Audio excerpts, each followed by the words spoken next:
Welcome to my channel, where we discuss everything and all things politics, economy, and development in Nigeria and around the world.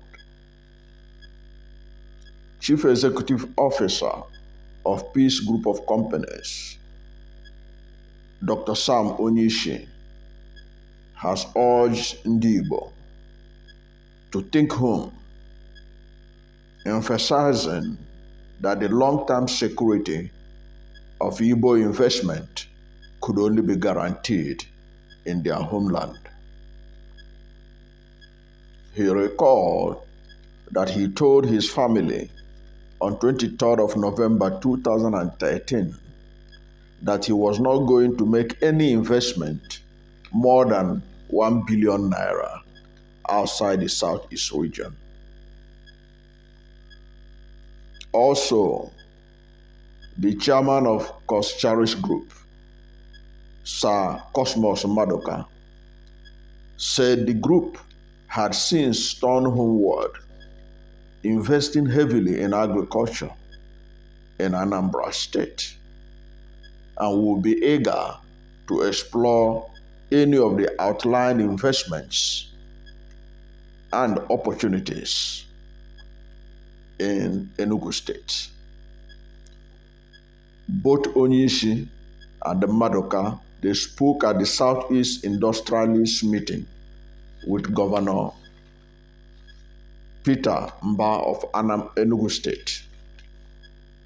Governor Peter Mbah of Enugu State had gathered some of the top industrialists from the Southeast for a meeting in his bid to turn Enugu State into an economy that will worth more than $30 billion in the next few years.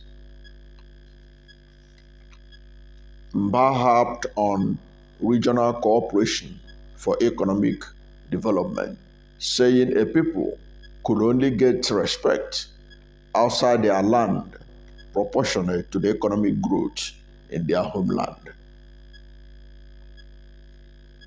Governor Mbah recalled how Dr. Michael Okpara turned the Southeast region into an industrial powerhouse by assembling some of the eminent personalities from the Southeast, like the type he galvanized and gathered in Enugu State to talk about how to industrialize the state under the umbrella of Enugu Investment Network, Enugu Investor Network. He also said that the narratives on insecurity, economic underdevelopment, laxity, and lack of ambitious development initiatives could be changed as they did not represent people of the Southeast. The industrialists who gathered in Enugu praised the governor for restoring security in the state, and most importantly, for stopping the sit-at-home order, which had previously cost the state and the whole of Southeast region trillions of naira. Now, this is an interesting development in the Southeast, where a governor is organizing a network of investors and industrialists to galvanize them to invest in the Southeast. And he met a well-prepared industrialist who had already made up their mind that investing in Southeast, investing at home, makes more sense. And somebody like Dr. Onyishi, as far back as 2013, he said he had already told his family members that he would never invest in any project, no matter how tantalizing, no matter how beautiful they may seem, outside South is any investment that worth more than 1 billion naira that is not going to put his money there.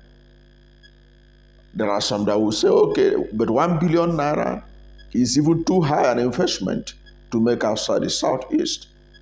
But I think Dr. Onishi is saying, according to how he values his own worth, perhaps 1 billion naira doesn't mean much to him in terms of if he loses it, he can afford to bear it.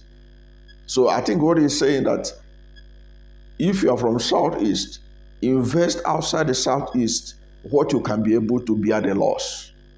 In the case of Onishi, he said he can bear a loss of 1 billion. He can invest 1 billion in Lagos. If that goes, he can afford to bear it. He can afford to endure it. But any investment that worth more than 1 billion, that's not going to put his money there. I don't know what you think about it. Whether you think that 1 billion is really too high to risk outside Southeast, or that he should have been talking about any investment more than 500 million. But when you are in business, you never can tell. But that is his own, where he put his own level of risk.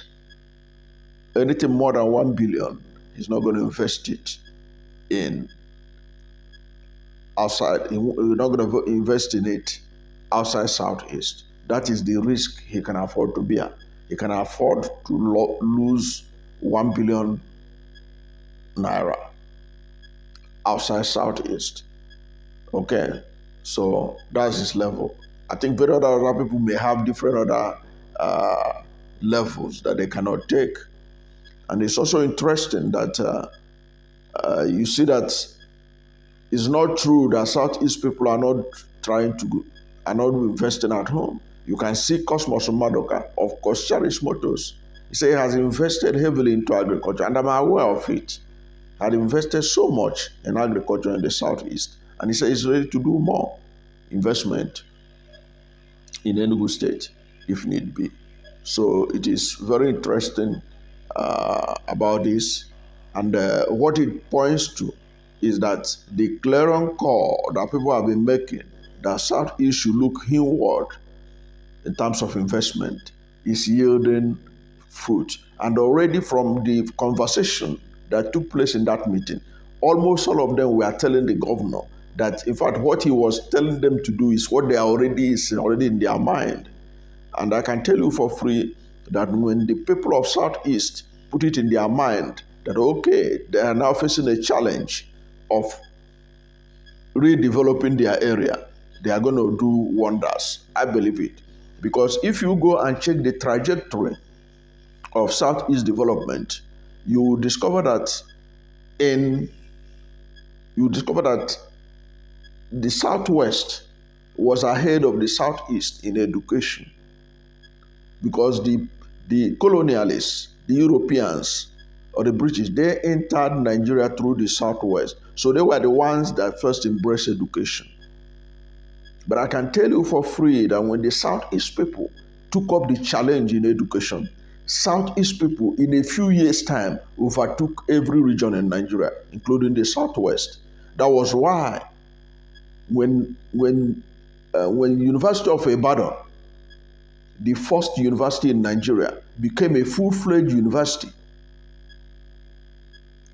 it was an Igbo man, Professor Dike, that became its first vice-chancellor. The same thing happened in Lagos. When Lagos University was established, University of Lagos, it was still an Igbo professor that became its first vice-chancellors. These are two premier universities in the Southwest. Southeast people were their first vice-chancellors, indigenous vice-chancellors. That shows you that the Igbo has the capacity for those who are challenging the Igbos to go and develop their area. It will be like what Napoleon said, that when China awoke, we all will wish that China was still asleep. Thank you for watching this video. And do subscribe to my channel. if you have not yet subscribed to my channel. Hit the subscription button, hit the notification bell. When you subscribe to my channel and hit the notification bell, anytime I have a new video, you will be among the first to know. God bless you. And like I said in the closing, Napoleon said that when China awoke, that we all would wish that China is still sleeping. Today, what Napoleon Bonaparte said about China has come to pass. China has woken from sleep. And the rest of the world, especially Europe and America, they wish that China was still asleep. I see that happening in the Southeast with the reinvigoration, with the determination of the Southeast people to look homeward. That I can tell you for free is going to happen. Like it happened in the education sector, it will happen in the industrialization. Whatever type of development you are thinking of is going to blow up in the Southeast in an unprecedented proportion. And the country will benefit from it. The nation will gain from it, because this challenge that the Southeast have been called upon to face is a challenge that I can tell you for free. They're going to triumph on it, and they're going to make Africa proud at the end of it. That I can tell you for free. They have done it before, and they will do it again.